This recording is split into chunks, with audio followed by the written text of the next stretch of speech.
ये जो रेखाखंड है वो अक्षों के बीच है ये, तो और इसका मध्य बिंदु ए बी है, ये पी है और इसके कोऑर्डिनेट है ए बी।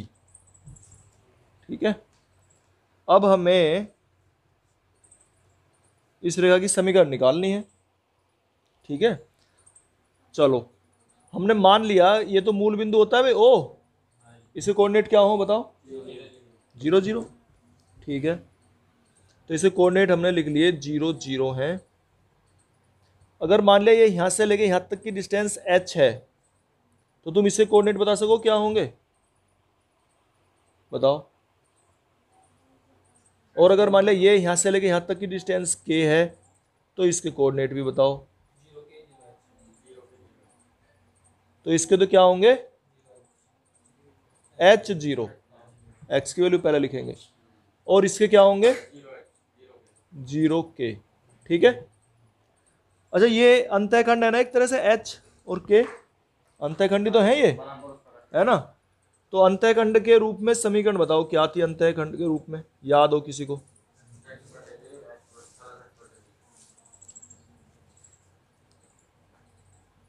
अंतःखंड के रूप में रेखा का समीकरण बताओ क्या है, x अपॉन ए से मतलब है ये डिस्टेंस h, और y अपॉन k और इक्वल टू 1। ये तो समीकरण जो निकालनी थी निकलेगी तो ऐसा है। अच्छा चलो, ये मध्य बिंदु दिया है इसका। अब ये मध्य बिंदु है तो मध्य बिंदु कैसे निकालते थे हम बताओ भाई, a equal to h plus 0। मध्य बिंदु तो यही तो हो, और बटे में 2, यही तो हो। अब 2 को यहां ले जाओ, 2a इक्वल टू h। ठीक है, ये तो x कोऑर्डिनेट है, y कोऑर्डिनेट भी तो निकाल लेंगे हम, b इक्वल टू क्या लिखेंगे k प्लस 0 बटे 2। 2 को यहां ले आओ, k का मान 2 भी आ गया, h का मान 2 आ गया, इन्हें इसमें रख दो, लिख देंगे यहां पे h व k के मान समीकरण 1 में रखने पर। तो रखो, कैसे रखोगे, x अपॉन कितना 2a और y अपॉन इक्वल टू, बस ये तो समीकरण लानी थी हमें, ये आ गई। क्या करोगे इसमें भाई, h इक्वल टू क्या लिखेंगे हम, 1 इंटू 0 प्लस 2 इंटू ए, 2 इंटू ए करो इसे, है ना, ये होगा चेंज। तो ये आ जाएगा 2a/3, और यहाँ से a की वैल्यू निकलेगी 3h/2। और जब इधर लेंगे k equal to 1 into B plus 2 into 0, तो यहाँ पे 1 आएगा और b की वैल्यू आ जाएगी 3k। ये तो समीकरण वही रहेगी। और x अपॉन 3, देखो x अपॉन ए की वैल्यू रखेंगे कितनी 3h/2, 3h/2 यहाँ 2 आ जाएगा, और इसकी वैल्यू क्या रखी जाएगी b की 3k। ये वैल्यू है, इस तरह से रिप्लेस करी है हमने, है? अब अच्छा,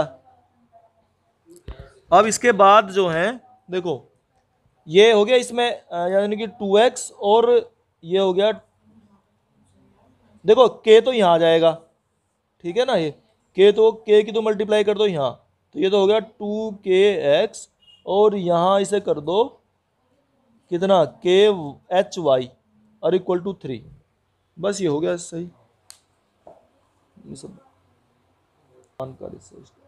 तो देखो ये इसमें कह रहा है रेखा की कल्पना का प्रयोग करना है, तो रेखा पी आर की समीकरण निकाल लो, दो बिंदुओं से होकर जाने वाली रेखा की समीकरण निकालो, क्या आएगी, ठीक है ना, ये निकाल लो,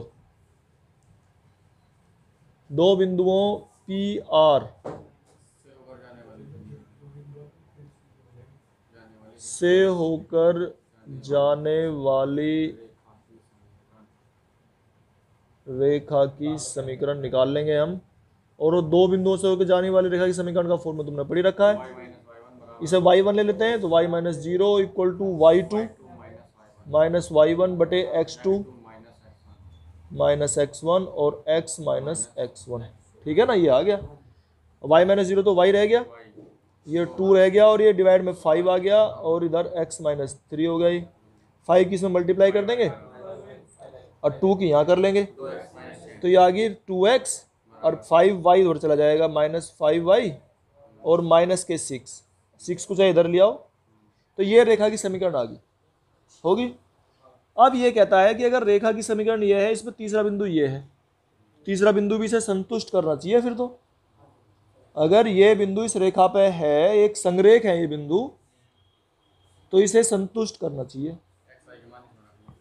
तो इसमें रखो इसे 2, ठीक है, और माइनस के 5 गुना माइनस 2 और बराबर 6 के आना चाहिए। है या नहीं है देख लो निकाल के। ये कितना है माइनस 4 और ये कितना है प्लस 10 और ये कितना आ गया 6 के आ रहा है, इक्वल आ रहा है।